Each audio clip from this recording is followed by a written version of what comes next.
Nothing sucks more than being unable to afford what you want to buy. You end up wasting people's time, you're seen as a potential future shoplifter, and you can't afford to get Miss Amber her therapy. To make sure you can, however, I'm going to teach you all I know to never be poor ever again in Bug Fables the Everlasting Sapling. These are the best berry farming methods available. All sectioned by chapter so you don't have to worry about any spoilers. There are 0 incentives to grinding in Chapter 1. You can't even use berries until Chapter 2, where you actually have access to the commercial area in caravans. But if you really wanted to, there are yellow crystals everywhere here that will heal you to max HP and TP upon contact. And these will be helpful for wiping out enemies quickly. Chapter 2 also features the bank and Mirav's metal shop. How the bank works is 2% of your current balance deposited will be added to your total as interest every half hour of in-game time. There's a reward for having at least 500 berries deposited all at once called the Platinum Card, which doubles your rate of interest from 2% to 4%. For example, if your save file already has 1 hour of in-game time logged in, and you had 100 berries deposited in the bank, you gain 2 berries in interest, giving you 102 in total when the in-game timer hits an hour and 30 minutes of playtime without the Platinum Card. With it, you reap 4 berries of interest and have 104 total.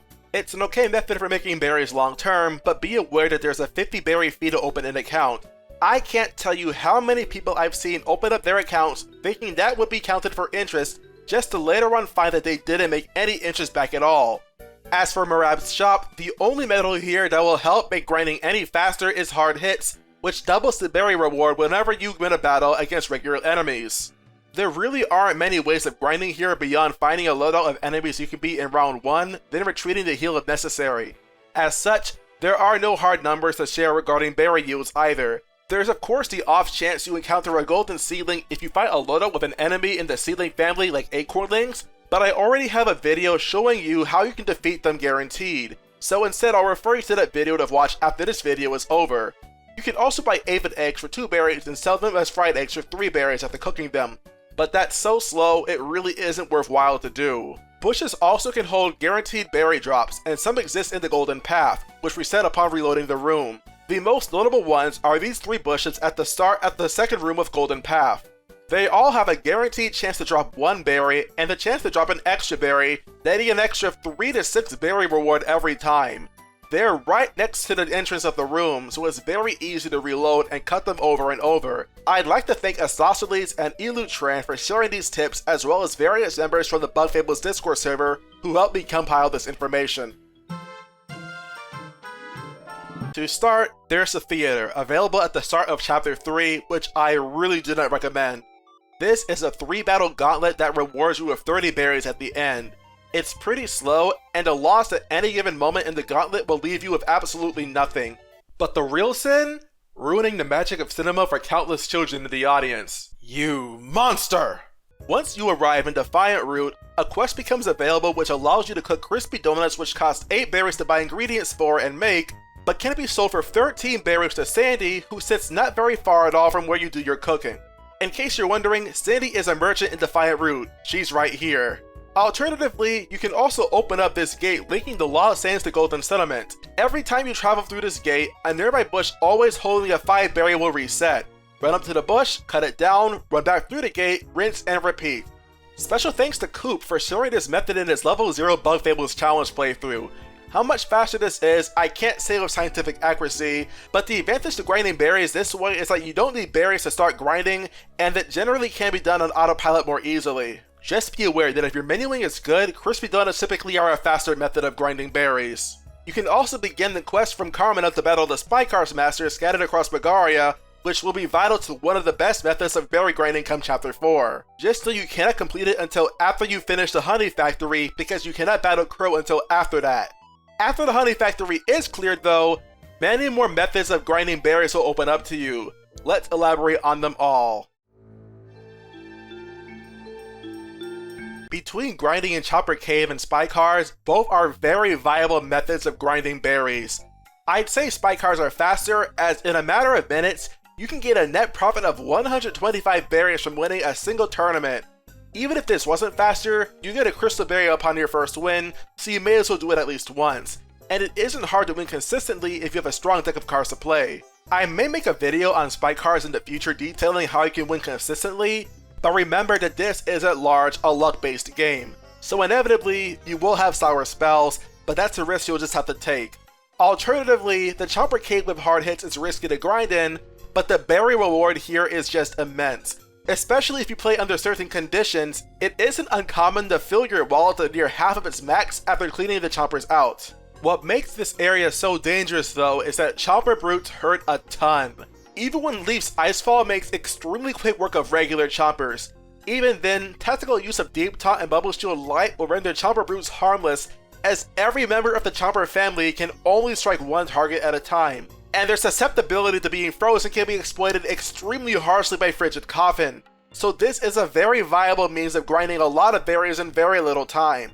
It wouldn't be an exaggeration that you can make a profit almost equal to a whole session of the Spike Cards tournament after 2, maybe even 1 fight. And when you unlock Ice Rain, it becomes even faster, as even chomper brutes won't be able to last long. It helps that Venus has one of her buds stationed at the top, so you can easily restore your TP if need be.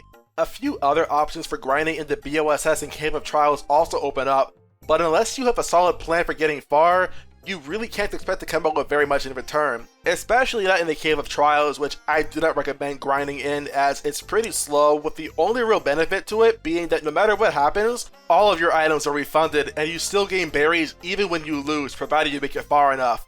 But there are much faster methods available to grind for you. For similar reasons, I don't recommend Whack-A-Worm either. This is a minigame you first encounter in Chapter 2, but you can replay in Chapter 4 and later. To unlock it, simply rescue Tangerine's horn from the bandit hideout and deliver it back to him. Your berry yield here will directly correlate with how many worms you can hit in a single minute.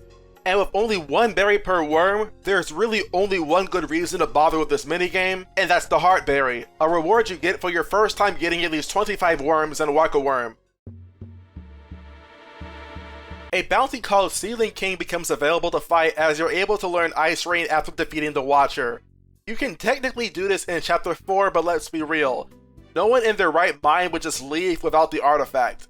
After beating Sealing King, the Sealing Haven becomes available to you. I may in the future make a video on how to reliably beat this boss, as he can be pretty tough, but defeating him makes it significantly easier to find golden seedlings, which becomes 7 times as common to find here than anywhere else. These little guys drop shiploads of berries and exploration points, making them, in my humble opinion, the absolute best means of grinding in the game, bar none. There are more and faster methods of grinding berries, but this gets you the best of both worlds. It helps a lot that you'll have access to medals like Victory Buzz and Meditation and net back TP without needing to leave the area, which is great because you may need to run a few times and restart the fight if your TP is low, if you want to fight only golden seedlings in a battle. This is because golden seedlings only despawn when you leave the room, not when you run away from the battle. The hardware reward from Riz also can get you to grind berries faster by adding a 25% bonus to the berries you win after a battle. Once you reach the halfway point of this chapter, you should have enough options to grind in a lot of different areas. I don't recommend the Coliseum for berry grinding for similar reasons to the theater, because you only get 50 berries every time you complete it. Lena has a quest to find her friend Nebu, and it leads you straight to a spider that gives you berries in exchange for items you leave near her hole. A very cost-effective way of netting more berries is by buying a bunch of long-leg summoners from the Tarantula Wizard in the far grasslands and selling them all to her for many more berries than you bought them for. It's hard to say how much of a profit this actually is, but I promise you, it gives you a lot of berries. Each long-leg summoner will cost you between 10 and 20 berries, and you get 37 in return every time. This also lets you a crystal berry, so worst case scenario, you may want to do this at least once. A quest involving defeating at least 50 members of the Seedling family rewards you Seedling Affinity, making hunting for golden seedlings even faster in Seedling Haven. By now, you should also be plenty equipped to get far into BOSS. Reaching a long enough streak in Rush Mode will unlock the EX battles, and with a few medals on V, Deep Taunt, and maybe even a Super Pepper if you don't feel up to beating either Tidal Worm or Devourer, you can kinda just use Tornado Toss a few times on Aria EX and get 35 berries every time from HB. It's kinda crazy how easy it is to grind this way, and unlike other areas, you're healed to max HP and TP whenever you try to fight the BOSS again, so it's an extremely efficient method of grinding. I mean, you could also make Leaf literally invincible and do the whole BOSS Rush EX with Miracle Matter on another bug to make it borderline impossible to lose, but where's the fun in that? Besides, it'd take forever to do even if you can gain upwards of 800 berries when all the bosses have been challenged. There are no significant means of grinding berries available in Chapter 7 or the post-game. You can rematch teams Mackie and Slacker, but your items are not refunded after a victory, and you likely are going to spend more than 75 berries on your item, so it really does not do you any good. But you at least have plenty of other options from previous chapters to get your grind on. My personal recommendation? Well, on a chapter-by-chapter basis, I dare say you don't really have very many options in Chapter 2 at all, but baking and then selling crispy donuts is actually a pretty effective way of grinding money.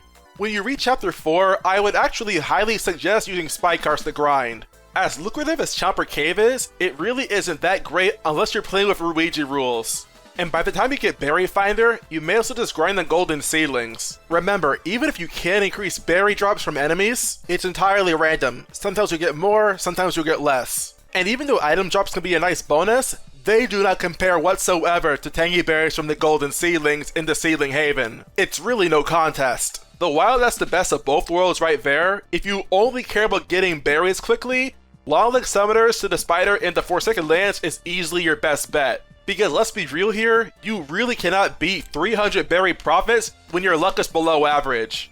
And now that you know how to make money fast, it's time to make exploration points faster. To get a good grasp on how to make golden seedlings a consistently farmable resource, click this video on the screen right now and get in on the gold rush.